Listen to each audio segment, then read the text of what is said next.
But the growing crisis hasn't stopped the White House from gaslighting the American people. Take a look at this. The president has done more to secure the border and to deal with this issue of immigration than anybody else.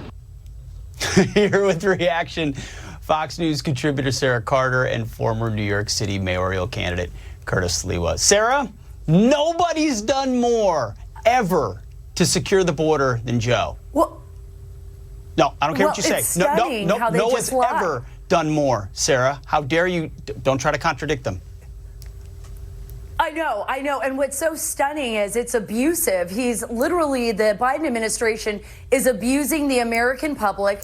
It's a dereliction of duty on the part of the Biden administration, one in which they created, Pete. This is what they want. See, for them, it's not a problem. This is exactly what they want to do. They have opened the floodgates. They have not only created a problem for us in our country. I mean, just in Texas alone, one example, 330 million doses of fentanyl have poured in through the border last year. We have our children dying in the streets. We have people being poisoned by fentanyl. We have a humanitarian crisis that is so large that the United Nations literally has stated that the border, the land border crossing between the United States and Mexico is one of the most dangerous in the world. And yet it continues. I was speaking earlier today with Congressman Chip Roy about this, and he's saying, look, I'm trying to get congressional members together to say, let's stop funding DHS. Let's just stop funding it until the Biden administration does something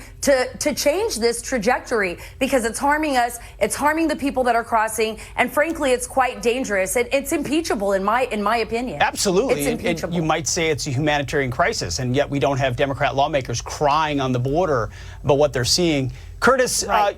As goes New York, so often goes other cities. And so when you look at how New York's handling this, they're a sanctuary city, right? I mean, we welcome everybody, yet now they're overwhelmed. They're pointing fingers at everybody else except the Biden administration. How does this trickle down to everyday people? Well, the spokesperson for Biden is a New Yorker. I know Hunter Biden's been living out and hanging out at the White House, so maybe they don't do drug tests anymore. But is that lady in a drug-induced psychosis? Is she smoking Maui Wowie and Hindu Kush and doing puff puff pass to think that Joe Biden has been the strongest president to deal with border issues? Absolutely not. But I'll tell you, we were the ones who said we wanted to be a sanctuary city, sanctuary state. Massachusetts, Illinois, California. So Governor Abbott, who said no mas, we're overwhelmed, said, hey, we're not a sanctuary state. So guess what? I'm going to have them pound the hound. I'm putting them on the Greyhound buses, and they can become your responsibility. And then all of a sudden, being a sanctuary city and sanctuary state has responsibilities. And now everybody's pointing fingers at one another in New York. So you have the swagger man with no plan, who's Eric Adams. Then you have Governor Crime Wave Hochul, and then Joe Biden. And they're like the Three Stooges, Mo, Larry, and Curly.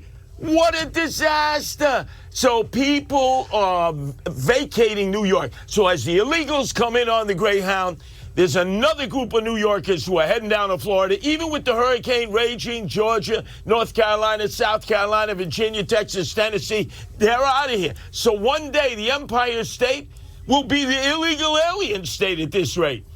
It's moving in that direction. There's absolutely no doubt.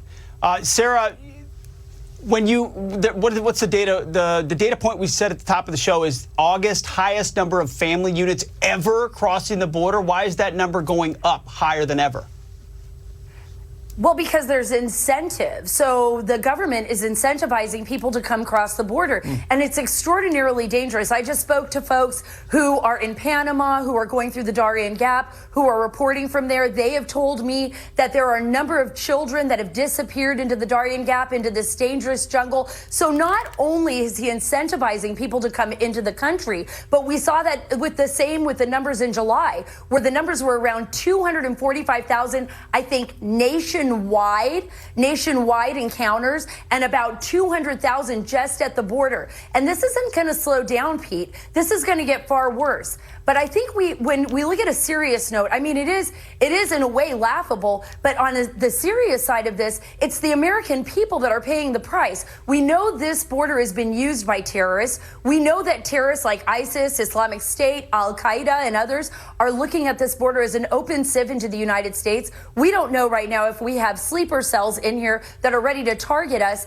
And who's going to pay the price for it if they do? You know who? The American people, our children, the people who are going to the mall, the people who are at soft targets. You know this well from your time in the service. So basically, our government has set us up for failure. And we have to ask ourselves, what kind of president would do this? Not only do this, but turn his back on Democratic governors who are saying, okay, enough is enough. We need to talk. There is something wrong here. So we have to really look at that seriously. There is something wrong at that White House, and there is something seriously wrong with President Biden. Curtis, real quick, the numbers are going up. Nothing is going to change. So how much worse could it get? It'll get a lot more worse. I mean, look at it. We got 19,000 kids going into our schools. They're not vaccinated, but kids during the pandemic had to be vaccinated. We've had brave civil servants that were fired because they wouldn't take the vaccine, especially healthcare workers who went into the belly of the beast, and we applauded them every night at 7, and then we turned heroes into zeros, and now these illegals, they don't have to get vaccinated. We're going to be doing blockades in New York City. We're not standing by. We're blocking the bridges, 18-wheel tractor trailers. We're taking civil disobedience to a new level. Out of the way, politicians, Republicans and Democrats, because all you do is talk. Leave it to the people. We'll stop the invasion. We've got to stop the invasion, or our country, our state, and our city will be destroyed. Curtis, I know you're out there leading the way, and Sarah, you're always on the front lines covering the border. Thank you both tonight. All right, straight ahead, Biden continues to pretend that his economic plan is